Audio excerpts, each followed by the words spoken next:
नमस्कार भक्तजनों, आज हम सुनेंगे सोमवार व्रत की कथा। शिवजी ने पार्वती जी से बोला कि मैं दुनिया का खेल देखने जाऊं। तो पार्वती जी बोली मैं भी साथ चलूंगी।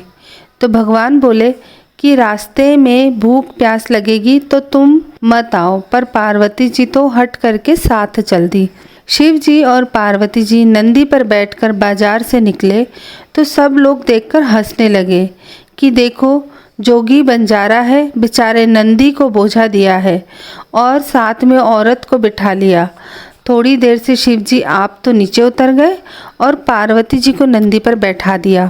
फिर से लोग हंसने लगे कि देखो औरत तो नंदी पर बैठी है और आदमी बेचारा पैर पैर चल रहा है। फिर पार्वती जी नीचे उतर गई और भगवान नंदी पर बैठ गए। फिर से लोग हंसने लगे, देखो जोगी बन्या है, पर आप तो नंदी पर बैठा है और औरत तो पैर पैर चल रही है। तब शिवजी बोले कि देख पार्वती, दुनिया की रीत घोड़े पर बैठने नहीं दे और पैदल चलने नहीं दे। थोड़ा आगे चलने पर शिवजी एक पेड़ की छाया में तकिया लगाकर सो गए। जब उस गांव की औरतें उस रास्ते से जा रही थी तो वे बोली कि देखो जोगी बन्या पर तकिया बिना नींद नहीं आए। थोड़ी देर में वे औरतें बोली कि जोगी को गुस्सा कितना है, अपना बोली थी कि तकिया लगाकर सोया है तो तकिया हटा लिया। तब शिवजी बोले कि देखा पार्वती दुनिया का खेल। उधर से निकले, थोड़ी दूर गए तो पार्वती जी बोली कि मुझे प्यास लगी है। तब भगवान बोले पार्वती जी, मैंने तुम्हें पहले ही कहा था कि तुमसे चला नहीं जाएगा।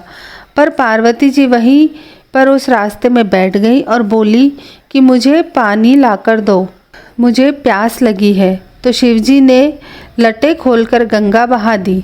शिवजी, नंदी और पार्वती जी ने पानी पिया। आगे चले तो पार्वती जी बोली भगवान मुझे तो भूख लगी है, और पार्वती जी वहीं पर बैठ गई। तब शिवजी बोले कि पार्वती जी, मैंने तुम्हें पहले ही मना किया था पर तुम नहीं मानी। फिर शिवजी और पार्वती जी एक डोकरी की झोपड़ी में गए और बोले बुढ़िया माई अलख राम। बुढ़िया ने पूछा अलख राम को क्या चाहिए? शिवजी बोले कि खीर खांड को भोजन। डोकरी बोली मेरे घर में बहुत खाने वाले, तेरे लिए कहाँ से लाऊं? शिवजी आगे दूसरी डोकरी के घर गए और बोले कि अलख राम भिक्षा दे। डोकरी बोली क्या चाहिए? तब शिवजी बोले खीर खांड का भोजन चाहिए। डोकरी बोली आओ महाराज, बैठो महाराज, और डोकरी रसोई की सामग्री लेने चली। तब भगवान बोले कहाँ जा रही है? तेरे घर में भंडार भरा है। डोकरी ने देखा तो घर में सभी सामान भरा हुआ है। तब डोकरी ने भोजन परोसा। शिवजी बोले और 3 थाली परोस। तो डोकरी बोली 3 किसकी परोसूं? कौन जीमेगा? तब शिवजी बोले कि तू और तेरे बहू बेटे। तब डोकरी बोली कि मेरे तो बहू बेटा नहीं है। तो शिवजी बोले कि पीछे मुड़ कर के देख। वह पीछे मुड़कर देखती है तो नए परने बेटा बहू सामने खड़े हैं। फिर सब लोग जीमे। अब शिवजी और पार्वती जी वहाँ से रवाना हुए और डोकरी बचा हुआ प्रसाद पूरे गांव में बांटती फिरी। पहले वाली डोकरी बोली कि तेरे यहाँ क्या है? तब उसने सब बात बता दी। तो वह डोकरी बोली कि वो मेरे यहाँ भी आए थे, अब कहाँ गए? मेरा धन ले गए और तुझे दे गए। वो डोकरी आवाज़ देती हुई भगवान के पीछे पीछे भागी। तो पार्वती जी बोली डोकरी पीछे पीछे दौड़ती हुई आ रही है। तब वे थोड़ी देर रुके तो डोकरी कहने लगी कि तुमने मेरा सारा धन ले लिया और उस डोकरी को दे दिया।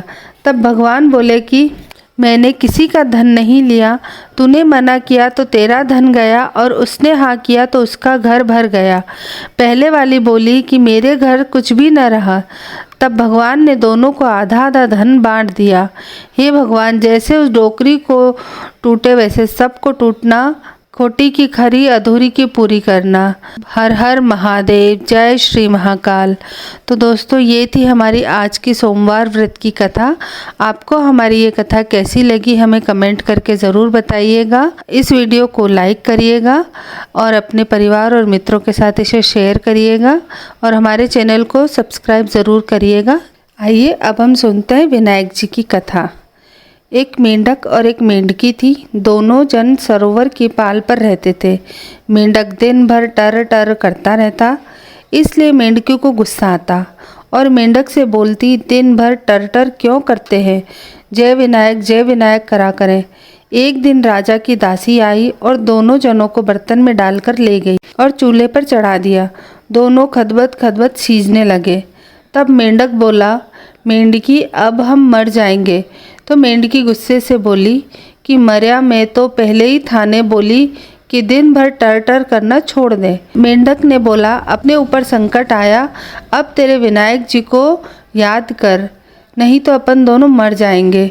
मेंढकी ने जैसे ही जय विनायक जी बोला, इतने में हंडा टूटा और दोनों मेंढक मेंढकी कूद कर वापस तालाब की पाल पर चले गए। हे गजानन गणपति जी, जैसे आपने मेंढक और मेंढकी के संकट को दूर करा, वैसे सबके संकटों को दूर करना। बोलो जय विनायक जी महाराज की।